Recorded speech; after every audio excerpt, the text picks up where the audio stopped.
మీ భవిష్యత్తు నా భరోసా ఇది ఈరోజు టీడీపీ ప్రభుత్వం. అయితే దాదాపు ఒక నెల తక్కువగా 5 సంవత్సరాలుగా వీరు చేసిన పాలన నిజంగా భరోసాగా ఉందా అన్న అంశంపై మనతో మాట్లాడడానికి విశాఖ ఉత్తర నియోజకవర్గానికి చెందిన ప్రజలు ఉన్నారు. చెప్పండి, ఈ ప్రభుత్వం చెప్తుంది భరోసా ఉన్నట్టు, అలాగే భవిష్యత్తు చూస్తానని చంద్రబాబు నాయుడు గారు చెప్తున్నారు. అదే ఏమనిపిస్తుంది మీకు? మాకైతే అది నమ్మశక్యంగా లేదండి. ఎందువల్లంటే గడిచిన 5 సంవత్సరాలు చూస్తే కాలంలో అమరావతిని క్యాపిటల్ రీజన్ చేస్తాం, సింగపూర్లో తయారు చేస్తాం, జపాన్లో తయారు చేస్తాం, మారిషస్లో తయారు చేస్తాం, నెంబర్ ఆఫ్ సిటీస్ తిరిగి దావోస్లో తయారు చేసి ఇప్పుడు దాకా జరిగింది. ఒక్కటి కూడా సంస్థాన భవనం కట్టింది ఈరోజు. అదేవిధంగా మా విశాఖపట్నంకి వస్తే విశాఖపట్నం ఐటీ హబ్ని తయారు చేస్తాం, ఐటీ హబ్ని తీసుకుని నెంబర్ ఆఫ్ ఎంప్లాయ్మెంట్ చేస్తాం అంటే ఇప్పుడు దాకా కూడా ఆయన మిలియన్ టాస్క్ పూర్తి స్థాయిలో కంప్లీట్ అయిన పరిస్థితి లేదు. ఇలా చూసి అంటే జగన్మోహన్ రెడ్డి గారు ఏదైతే ప్రత్యేక హోదా ఫైట్ చేసినప్పుడు కూడా జగన్మోహన్ రెడ్డి గారిని హేళనతో చూసారు వాళ్ళు. ఆ రోజు ప్రత్యేక హోదా వస్తే ఏంటి ఉపయోగం, ప్యాకేజ్ కోసం కక్కుతుపడి ఆ ప్యాకేజీలో భాగంగా వచ్చిన డబ్బులు కూడా పోలవరం ప్రాజెక్టులో కూడా అసంతృప్తికి ఇప్పుడు దాకా కంప్లీట్ చేయని పరిస్థితి. ఏ ఒక్క ప్రాజెక్టు కూడా పూర్తి స్థాయిలో చేయకుండా ప్రజలు మభ్యపెట్టే స్థితిలో కట్టేశారు. దాన్ని ఏదో ఆ రోజు పూర్తి చేయడం, వాటర్ కొద్ది కదా నెక్స్ట్ రోజు చూస్తే పనిచేయని పరిస్థితి ఉంటుంది. అదేవిధంగా మీరు చూసుకుంటే రాష్ట్రంలో నిరుద్యోగ వృత్తి ఇస్తాం, నిరుద్యోగులకి చేస్తున్నారు. అది కూడా మొన్న 4.5 సంవత్సరాలు గడిచిన తర్వాత దాంట్లో కూడా నెంబర్ ఆఫ్ ఏంటంటే దాన్ని డిఫరెన్షియేషన్ పెట్టి లబ్ధి లేకుండా చేయడం జరిగింది.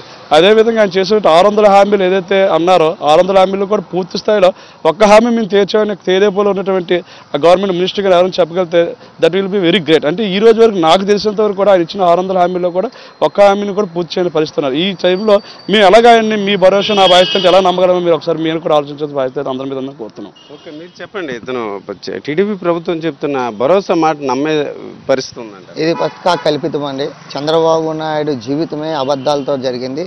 ఎందుకంటే డే 1 ఈ యొక్క కాంగ్రెస్ పార్టీ ఆనాడు ఏదైతే రాష్ట్ర విభజన జరిపిందో, రాష్ట్ర విభజన జరిపిన వెంటనే కూడా ప్రత్యేక హోదా కోసం ఆ రోజు బిల్లులో వాళ్ళు పొందుపరిచినప్పటికీ పార్లమెంట్లో రాజ్యసభలో కానీ అది జరపనప్పటికీ ఆ రోజు వాళ్ళు చేసినటువంటి పొరపాటు ఏంటంటే పార్లమెంట్లో బిల్లుని ప్రత్యేక హోదా ఇస్తామని ఆమోదం జరపకపోవడం వల్ల మరి ఆ రోజు ఈ కాంగ్రెస్ పార్టీతో ఆ రోజు కుమ్మక్కయ్యి స్పెషల్ స్టేటస్ అనే దాన్ని మర్చిపోయాడు చంద్రబాబు నాయుడు.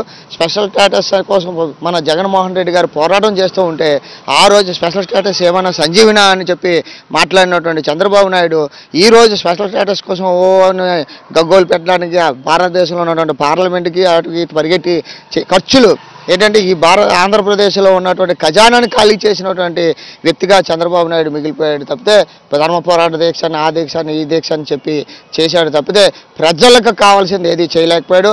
ఈవేళ మనం ఏదైతే రాజధాని చేస్తున్నాడో అంతర్జాతీయ రాజధానిగా తయారు చేస్తానన్నాడు చెప్పినటువంటి చంద్రబాబు నాయుడు అక్కడ కనీసం ఏ రకమైనటువంటి శాశ్వత అసెంబ్లీ కూడా కట్టలేకపోయినటువంటి దుస్థితి తీసుకొచ్చాడు. ఈవేళ ఎవరైతే ఆయన తాలూకు కోటరీ ఉందో సుజనా చౌదరి, మురళీమోహన్ వీళ్ళందరూ కూడా భారతదేశంలో కాదు ఈ ఆంధ్రదేశంలో ప్రత్యేకంగా ఆర్థిక రాజధాని అయినటువంటి విశాఖపట్నంలో భూములు కొల్లగొట్టినటువంటి ఘనత గంటా శ్రీనివాసరావుకి, ఈ యొక్క సుజనా చౌదరికి, నారా లోకేష్ను అడ్డు పెట్టుకొని నారా లోకేష్ కూడా ఈ రాష్ట్రాన్ని దోచుకున్నాడు. ఇవాళ చంద్రబాబు నాయుడు తాలూకు ఆలోచన ఆ విధానం ఒకటే, కొడుకుకి రాజ్యాధికారం పట్టాభిషేకం చేయాలనేటువంటి కోరిక తప్పితే ఈ రాష్ట్ర ప్రజలకు ఏమీ చేయాలనేటువంటి ఆలోచన లేదు. కొడుకుకు భరోసా ఇస్తున్నాడు, కొడుకుని బాధ్యతగా చూసుకుంటున్నాడు తప్పితే ప్రజలకు ఎక్కడ నమ్మకం కలిగించట్లేదని ప్రజలు కూడా మరోసారి ఆలోచించాల్సిన అవసరం ఉంది. చంద్రబాబు నాయుడు వల్ల భరోసా ఉందని అనుకుంటున్నారు? భరోసా ఏమీ లేదండి. ఆ మంత్రులు భరోసా లేదు. అయితే మంత్రులు సంపాదించుకున్నారు, భూ కుంభకోణాలు, ఇసుక కుంభకోణాలు చేసుకున్నారు. మళ్ళీ చంద్రబాబు నాయుడు వస్తే మాత్రం ప్రజలకు ఏమి న్యాయం జరగదు. ఎందుకంటే మేము చూస్తున్నాం, రాజధాని వెళ్తే పైపులు కాలువలు తప్పించి రాజధాని ఏమీ చేయలేదు, కట్టలేదు. ఫ్లైఓవర్లు కూడా మన విజయవాడ ఫ్లైఓవర్ ఉంది, అలాగే ఉంది.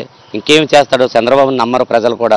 ఒకసారి అవకాశం ఇద్దామని జగన్మోహన్ రెడ్డికి ఆలోచనలు ఉన్నారు. విశాఖలో చూసుకుంటే కేవలం వైఎస్ఆర్ పార్టీ ప్రజలే కాకుండా సామాన్య ప్రజలు కూడా ఈరోజు ఆవేదన వ్యక్తం చేస్తున్నారు. కేవలం చంద్రబాబు నాయుడు తన కుమారుడు అలాగే తన కోటరీ భవిష్యత్తుకు భరోసా మాత్రమే కానీ ప్రజలకు కాదని వీరంతా చెప్తున్నారు.